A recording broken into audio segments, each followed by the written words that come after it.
सबके घर में ठाकुर जी का कमरा होना चाहिए। यदि ठाकुर जी का कमरा नहीं है तो अलमारी में रखो या घर के दीवार में ठाकुर जी का चित्रपट टांगो। आप सीताराम जी का टांगो या राधा कृष्ण का चित्रपट रखो या शिव पार्वती का हो, गणेश जी का हो, हनुमान जी का हो, दुर्गा मैया का हो। क्यों? हिंदू धर्म बहुदेववादी है। हिंदू धर्म में बहुत देवता है और धर्म में इतना देवता नहीं है। और धर्म में स्त्रियों का पूजा नहीं होती है। वो ईसाई धर्म हो या मुस्लिम धर्म हो या बौद्ध धर्म हो, हमारा हिंदू सनातन धर्म में राधा है, लक्ष्मी है, दुर्गा है, काली है, माता जानकी है। तो मन में ऐसा कभी नहीं सोचना है जहां हम शिव जी का पूजा कर रहे हैं तो सीताराम जी नाराज हो जाएंगे, या सीताराम जी का पूजा कर रहे हैं तो दुर्गा मैया नाराज हो जाएगी। ऐसा नहीं सोचना है। देखो, आप किसी का भी पूजा करो वो श्री कृष्ण का पूजा माना जाएगा। आप गणेश जी का पूजा करो या विश्वकर्मा का पूजा करो तो भी वो कृष्ण का पूजा माना जाएगा। आप दुर्गा मैया का पूजा करो, एतचान सकला पुंस कृष्णस्तु भगवान स्वयं इंद्रारि व्याकुल लोके प्रमुदन्ति युगे युगे। और इस प्रकार ध्यान करना है। चरण से लेकर के मस्तक तक भगवान का चरण कितना सुंदर है। नाभि कमल, सुंदर मुस्कान, घुंघरारी केस, अलकन, चित्तन, मटकन, हसन, रोदन। राम जी है तो धनुष्वान, भगवान कृष्ण है तो बंसी, शिव जी है तो त्रिशूल। इस प्रकार भगवान का एक एक अंग का ध्यान करो और थोड़ा पाठ करो। भागवत हो, रामायण हो, गीता हो। मैं पहले भी बताया था जो सबके घर में भागवत, रामायण, गीता होना चाहिए। चलो भागवत ज्यादा रुपया लगता है तो गीता तो 10 रुपया मिल जाता। गीता 10 रुपया मिल जाता। सबके घर में होना चाहिए। घर में फ्रिज है, कूलर है, अरे गीता नहीं है तो अच्छा नहीं लगता। देखो, आप डेली एक श्लोक पाठ करो। एक श्लोक पाठ नहीं कर सकते तो आधा श्लोक पाठ करो। आधा श्लोक नहीं तो एक चौथाई श्लोक पाठ करो। कोई बोलेगा बाबा हमारे पास समय नहीं है भागवत, रामायण, गीता पढ़ने के लिए, तो बिल्कुल पढ़ो मत। एक काम करो, मधेपुरा से या सहरसा से किसी गीता प्रेस की दुकान से एक रामायण हो या भागवत गीता ला करके तो घर में रखो, सिर्फ रखो बस। और 24 घंटा में एक बार दर्शन करो। दर्शनात् पाप नाशिनी, दर्शन करने से सारा पाप ही समाप्त हो जाता है। परंतु इसी पंडाल में बहुत व्यक्ति होंगे जिनकी घर में रामायण नहीं है, गीता नहीं है, भागवत नहीं है। देखो, भागवत, गीता, रामायण को अपनाएंगे। बहुत व्यक्ति तो एक एक दिन में 100-100 रुपया की मदिरा पी जाते हैं, बीड़ी सिगरेट पी जाते हैं, परंतु गीता नहीं रखते हैं। भागवत, रामायण, गीता को और बीड़ी सिगरेट मदिरा को, बीड़ी सिगरेट मदिरा को अपनाएंगे। बीड़ी सिगरेट मदिरा को अपनाएंगे, किसी हॉस्पिटल में, किसी मेडिकल में जाएंगे, किसी डॉक्टर के पास जाएंगे और भागवत, रामायण, गीता को अपनाएंगे तो भगवान की गोदी में जाकर के ही बैठेंगे। चुनाव आपके हाथ में है, आप किसको चुनते हैं। घर में कोई भिखारी आया है, उसको भिक्षा दो। दरवाजा से भिखारी जब वापस चला जाएगा तो आपका पुण्य नष्ट हो जाएगा। अरे कुछ नहीं है, एक गिलास पानी पिला दो, इतना पर्याप्त है। श्री सुखदेव जी परीक्षित को इस प्रकार दिनचर्या के बारे में बताए हैं। उसके बाद में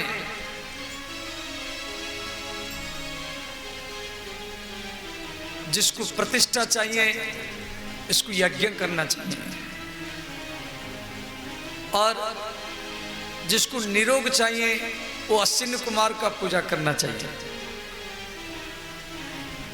जिसको अच्छा परिवार चाहिए वो दुर्गा मैया का पूजा करना चाहिए, जिसको अच्छा स्त्री चाहिए वो उर्वशी का पूजा करना चाहिए, और जिसको कुछ नहीं चाहिए, जिसको कुछ नहीं चाहिए वो भगवान श्री कृष्ण का ही पूजा करना चाहिए। अकाम सर्वकाम मोक्ष काम उदारधि, अकाम सर्वकाम मोक्ष काम उदारधि, तीव्रेण भक्ति योगेन यजेत पुरुषं परम।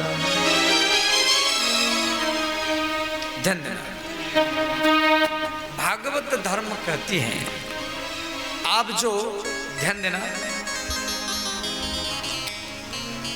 आप जो भागवत कथा सुन रहे हैं,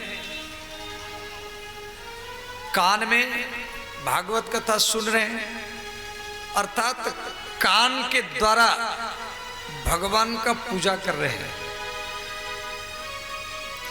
अगरबत्ती धूपबत्ती फलमूल चढ़ाना ये सामान्य पूजा है। कान में जो आप भागवत कथा सुन रहे हैं तो कान के द्वारा भगवान का पूजा कर रहे हैं। मैं बोल रहा हूं तो मैं मुख के द्वारा भगवान का पूजा कर रहा हूं। हाथ का पूजा क्या है? इस भागवत की पंडाल में झाड़ू लगाना, दरी बिछाना, कचड़ा को साफ करना, कागज टुकड़ा गंदगी को साफ करना। इस व्यास गद्दी में, इस व्यास गद्दी में जो बैठ करके बोलता है उसको जो लाभ मिलता है, इसी पंडाल में जो झाड़ू लगाता है, दरी बिछाता है, उसको भी वही लाभ ही मिलता है। सोता। और आंखों का पूजा क्या है? आंखों का पूजा है भागवत प्रेमियों का दर्शन करना। देखो यहां कई गांव के लोग आए हैं, इतना दूर दूर से आप काम धंधा को छोड़कर के, पत्नी को, बच्चों को छोड़कर के यहां पर आए हैं। तो भागवत में तो हर व्यक्ति नहीं आता है। जिसको विद्या पाना है वो विद्यालय में जाएगा, जिसको सब्जी लेना है वो बाजार में जाएगा, भोजन पाना है होटल में जाएगा, ट्रेन चढ़ना है रेल स्टेशन में जाएगा। जिसको भगवान पाना है वही भागवत में ही आएगा। सुता। भागवत में वही व्यक्ति आते हैं जिनको भगवान प्रिय है, हर व्यक्ति नहीं आते हैं। तो भागवत प्रेमियों को दर्शन करना ये आंखों का पूजा है। और चरण का पूजा क्या है? चरण का पूजा है घर से चलकर के यहां तक आना। व्यक्ति जब भागवत कथा सुनने की लालसा लेकर के घर से निकल पड़ता है, उसको हर पग पग में अश्वमेध यज्ञ का लाभ मिलता है। श्रोता, इस प्रकार प्रत्येक इंद्रियों से भगवान का पूजा करना चाहिए। श्री सुखदेव जी यहां पर 12 श्लोक में स्तुति किए हैं। यत् कीर्तनम यत् स्मरणम यत् श्रवणम सद्यो विधुनति कल्मषम। भगवान की कथा तुरंत सारा पाप को नष्ट कर देता है। देखो, आप जो कथा सुन रहे हैं, सद्यो विधुनति कल्मषम यद भूतम यद वर्तमानम यद भविष्यति, जो पाप आप पहले किए थे पिछले जन्म में, और जो पाप अभी कर रहे हैं, और जो पाप आगे करेंगे, ये तीनों काल का पाप भागवत कथा श्रवण से ही समाप्त ही हो जाता है। सद्यो विधुनति कल्मषम, कल्मषम शब्द का अर्थ पाप, कल्मष माने पाप, तुरंत नष्ट हो जाता है। एक बार श्री नारद जी भगवान को बोले, जो भगवान आप परमानेंट किस जगह में रहते हैं, ऐसा कोई जगह बताइए जहां पर आप स्थायी रहते हैं। भगवान बोले, नारद नहं बसामि वैकुंठे योगिनां हृदेन च मद्भक्ता यत्र गायन्ति तत्र तिष्ठामि नारद।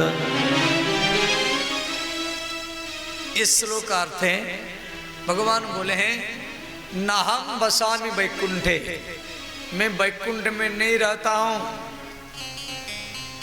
मैं वृंदावन अयोध्या में नहीं रहता हूं, मैं किसी मंदिर में परमानेंट नहीं रहता हूं। जहां मेरे भक्त लोग भागवत कथा श्रवण करते हैं, उनके दिल में मैं परमानेंट ही वास करता हूं। मद्भक्ता यत्र गायन्ति तत्र तिष्ठामि नारद, वही मेरा परमानेंट रेसिडेंस है, निवास प्रमाण पत्र। जैसे आपका निवास प्रमाण पत्र है, तो भगवान का निवास प्रमाण पत्र क्या है ना, भागवत प्रेमियों के हृदय, दिल। जिस प्रकार एक प्रेमी और प्रेमिका, कोई प्रेमी और प्रेमिका मोबाइल में बात करते हैं, घंटों घंटों बात करते हैं, उनको मोबाइल में बात करने में जो सुख की अनुभूति होती है, एक भागवत प्रेमी को भागवत में उसी सुख का ही अनुभूति होता है। सदा कामी नारी प्यारे जिमी लोभी प्रिय जिमी दाम तिम रघुनाथ निरंतर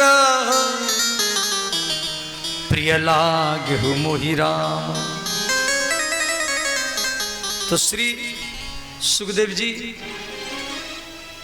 परीक्षित करे, राजन, भगवान नारायण के नाभि से ब्रह्मा का जन्म हुआ, आकाशवाणी हुआ, तब तो ब्रह्मा जी तपस्या किए, और ब्रह्मा जी के तपस्या में प्रसन्न होकर के नारायण भगवान दर्शन दिए।